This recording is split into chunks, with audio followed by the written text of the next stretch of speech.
ಚಿಂದಿ ಉಡಾಯಿಸೋ ಖಾರ ಬಣ್ಣ ರುಚಿಯನ್ನು ನೀಡುತ್ತದೆ. ಆಚಿ ಮೆಣಸಿನ ಪುಡಿ ಚಿಂದಿ ಉಡಾಯಿಸೋ ಖಾರ ಬಣ್ಣ ರುಚಿ. ಮುಖ್ಯಮಂತ್ರಿಗಳ ನೇತೃತ್ವದಲ್ಲಿ ಜಾತಿ ಜನಗಣತಿ ಸಮೀಕ್ಷೆಯ ಬಗ್ಗೆ ಸಭೆ ನಡೆಸಲಾಯಿತು. ಸಿಎಂ ಅಧಿಕೃತ ನಿವಾಸ ಕಾವೇರಿಯಲ್ಲಿ ನಡೆದಿರುವಂಥ ಸಭೆ ಇದು. ಸಚಿವ ಶಿವರಾಜ್ ತಂಗಡಗಿ, ಬಿಬಿಎಂಪಿ ಆಯುಕ್ತರು, ಸರ್ಕಾರದ ಮುಖ್ಯ ಕಾರ್ಯದರ್ಶಿ ಶಾಲಿನಿ ರಜನೀಶ್, ಒಬಿಸಿ ಆಯೋಗದ ಮಧುಸೂದನ್ ನಾಯ್ಕ್ ಸೇರಿ ಹಲವರು ಸಭೆಯಲ್ಲಿ ಭಾಗವಹಿಸಿದ್ರು. ಸಭೆಯಲ್ಲಿ ಜಾತಿ ಜನಗಣತಿಯ ಬಗ್ಗೆ ಗಂಭೀರವಾಗಿ ಚರ್ಚೆ ಆಗಿದೆ.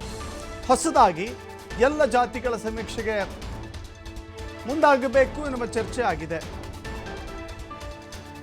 ಈ ಹಿಂದೆಯೂ ಕೂಡ ಜಾತಿ ಜನಗಣತಿ ಆಗಿತ್ತು. ಯಾಕಂದರೆ 2013-18 ಅವಧಿಯಲ್ಲಿಯೇ ಮುಖ್ಯಮಂತ್ರಿಯಾಗಿದ್ದಂಥ ಸಿದ್ದರಾಮಯ್ಯ ಅವರೇ ಜಾತಿ ಜನಗಣತಿಗೆ ಅಂದರೆ ಶೈಕ್ಷಣಿಕ, ಸಾಮಾಜಿಕ, ಆರ್ಥಿಕ ಸಮೀಕ್ಷೆಗೆ ಆದೇಶವನ್ನು ಮಾಡಿದರು. ಆನಂತರದಲ್ಲಿ ಆವತ್ತಿನ ಕಾಂತರಾಜ್ ಆಯೋಗ ಆರಂಭ ಮಾಡಿತ್ತು, ಸಂಪೂರ್ಣಗೊಳಿಸಿತ್ತು. ಆದರೆ ಜಾತಿ ಜನಗಣತಿ ವರದಿ ಸಿದ್ಧವಾಗಿದೆ, ಅದನ್ನು ಅನುಷ್ಠಾನಗೊಳಿಸಬೇಕು ಅನ್ನೋ ಸಂದರ್ಭದಲ್ಲಿ ಅನೇಕ ರೀತಿಯ ಅಪಸ್ವರಗಳು ಕೇಳಿಬಂದವು.